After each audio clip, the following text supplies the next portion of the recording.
മലയാളികളാണെങ്കിൽ പള്ളിപ്പറമ്പും ഉത്സവം മ്യൂസിക് ഷോയും മൂവീസും ഒന്നും ഒഴിച്ചുവിടാൻ പറ്റാത്തൊരു കാര്യമാണ് നമുക്കതൊരു ഹരമാണ്, നമുക്കൊരു വികാരമാണ്. നമ്മൾ എന്തായാലും അതിന് പോവുകയും ചെയ്യും. കഴിഞ്ഞ പ്രാവശ്യം ഓണപരിപാടിക്ക് ഇവിടെ അറ്റൻഡ് ചെയ്ത സമയത്ത്, വെല്ലിംഗ്ടണിലെ പരിപാടി വന്നപ്പോൾ അറ്റൻഡ് ചെയ്ത സമയത്ത് കണ്ട ഒരു കാഴ്ച, കുറച്ച് കാര്യങ്ങൾ എനിക്കൊന്ന് ശ്രദ്ധയിൽപ്പെടുത്തണം തോന്നി. പാരന്റ്സ് കുട്ടികളായിട്ട് വരുന്നൊരു കാര്യത്തിനെ പറ്റിയാണ് കേട്ടോ. നമ്മളും ചെറുപ്പത്തില് ചെറിയ കുട്ടികളൊക്കെ ഉണ്ടായിരുന്ന സമയത്ത് ഇതുപോലുള്ള അബദ്ധങ്ങളൊക്കെ ചെയ്തിട്ടുണ്ട്, ഇറങ്ങി ഓടിയിട്ടുണ്ട്. പക്ഷെ ഇതൊന്ന് ഓർമ്മയിൽ വെക്കുന്നത് നല്ലതാണെന്ന് എനിക്ക് തോന്നി. നമ്മൾ പരിപാടികൾക്കൊക്കെ പോകുന്നത് നല്ലതാണ്. കുട്ടികൾക്കൊരു എക്സ്പോഷർ അല്ലേ, അവർക്ക് കുറെ ആൾക്കാരെ കാണാൻ പറ്റുമല്ലോ, അല്ലെങ്കിൽ എന്താ പറയാ, കുറെ കളറുകൾ, ഇതൊക്കെ കുട്ടികൾക്ക് നല്ലതാണ് എന്ന് ഉള്ള ധാരണയിൽ തന്നെയാണ് നമ്മളെല്ലാവരും കുട്ടികളെയും കൊണ്ട് അവിടെ പോകുന്നത്. അപ്പൊ നമ്മൾ ഈ ചെറിയ കുട്ടികളെ കൊണ്ടൊക്കെ പരിപാടി അറ്റൻഡ് ചെയ്യാൻ പോകുമ്പോൾ, അതായത് ഒരു 0 to 6 months ആയിട്ടുള്ള കുട്ടികളാണെന്ന് വിചാരിച്ചോ, ഈ കുട്ടികൾക്ക് എങ്ങനെയാണ് ഇത് ബാധിക്കുക? അവർക്ക് എന്ന് പറഞ്ഞാൽ അവരുടെ ഓഡിറ്ററി സിസ്റ്റം ഒക്കെ വളരെ എന്താ പറയാ, സെൻസിറ്റീവ് ആയിട്ടുള്ള കാര്യമാണ്.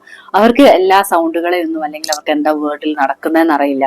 പാരന്റ്സ് എന്ത് ചെയ്യുന്നു അതിന്റെ കൂടെ തന്നെ ഇങ്ങനെ നടക്കുക, ജീവിക്കുക എന്നുള്ളത് മാത്രമേ അവർക്ക് അറിയുള്ളൂ. അപ്പൊ നമ്മൾ ഈ കുട്ടികളെ കൊണ്ടൊക്കെ ഇതുപോലുള്ള ഹാളുകളിലൊക്കെ പരിപാടി കാണാൻ പോകുമ്പോൾ, ഒന്നെന്ന് പറഞ്ഞാൽ ഭയങ്കര ബ്രൈറ്റ് ലൈറ്റ് ആയിരിക്കും വരാൻ പോകുന്നത്. പിന്നെ അതുപോലെ തന്നെ ഭയങ്കര ക്രൗഡ് ആയിരിക്കും, നോയ്സസ് ആയിരിക്കും.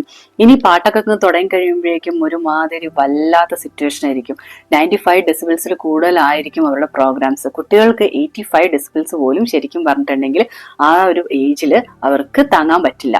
അപ്പൊ അവർക്ക് താങ്ങാൻ പറ്റാതെ ഇരിക്കുന്ന സമയത്ത് 15 മിനിറ്റിൽ കൂടുതലുള്ള പ്രോഗ്രാം നിങ്ങൾ അറ്റൻഡ് ചെയ്ത് കഴിഞ്ഞിട്ടുണ്ടെങ്കിൽ പെർമനന്റ് ആയിട്ടുള്ള ഹിയറിംഗ് ഇമ്പയർമെന്റ് പോലും ഉണ്ടാവാൻ ചാൻസസ് ഉണ്ട്.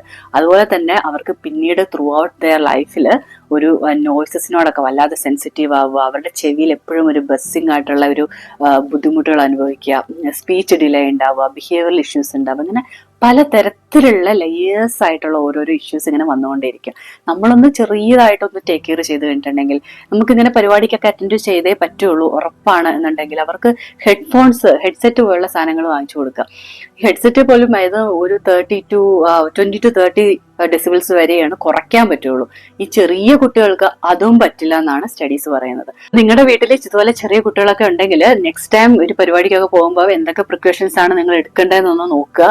ഹെഡ്സെറ്റ് ഒക്കെ വാങ്ങിച്ചു കൊടുക്കാൻ നോക്കുക. പക്ഷെ ഹെഡ്സെറ്റ് കൊണ്ട് അത്യാവശ്യം വലിയ കാര്യങ്ങളൊന്നും ഉണ്ടാകാൻ പോകുന്നില്ല. 0 to 6 months ഉള്ള കുട്ടികളാണെങ്കിൽ മാക്സിമം വീട്ടിൽ ഇരിക്കാൻ പറ്റുവാണെങ്കിൽ അതായിരിക്കും ഏറ്റവും ബെറ്റർ ആയിട്ടുള്ള കാര്യം. പിന്നെ 3 വയസ്സിനുള്ളിലുള്ള കുട്ടികളൊക്കെ ആണെങ്കിൽ അവർക്കും ഇതേ സെയിം കാര്യങ്ങളൊക്കെ തന്നെയാണ് അവർക്കും വരുന്നത്. പ്രശ്നങ്ങളൊക്കെ ഇവർക്കും ഉണ്ടാവും. തന്നെ അവർക്ക് സംസാരിക്കാൻ പറ്റില്ല എന്നാണെങ്കിൽ അവർക്ക് പിന്നെ നമ്മളോട് കുറച്ചൊക്കെ കാര്യങ്ങൾ കൺവേ ചെയ്യാൻ പറ്റും. അല്ലെങ്കിൽ അവർക്ക് പുറത്തു പോയി കളിക്കാൻ പറ്റും. കുറച്ചും കൂടെ ഫ്രണ്ട്സിന്റെ സർക്കിളൊക്കെ ചിലപ്പോൾ അവർക്ക് ഉണ്ടെങ്കിൽ നല്ലതായിരിക്കും. ഇനി അതും അവർക്കും ബുദ്ധിമുട്ടാണെങ്കിൽ ഹെഡ്സെറ്റ് യൂസ് ചെയ്യാൻ അവരെ എൻകറേജ് ചെയ്യാം. ഈ വീഡിയോ നിങ്ങൾക്ക് ഉപകാരപ്പെട്ടെങ്കിൽ എല്ലാവരിലേക്കും ഒന്ന് ഷെയർ ചെയ്യാനും ഒന്ന് സബ്സ്ക്രൈബ് ചെയ്യാനും മറക്കരുത് കേട്ടോ. താങ്ക്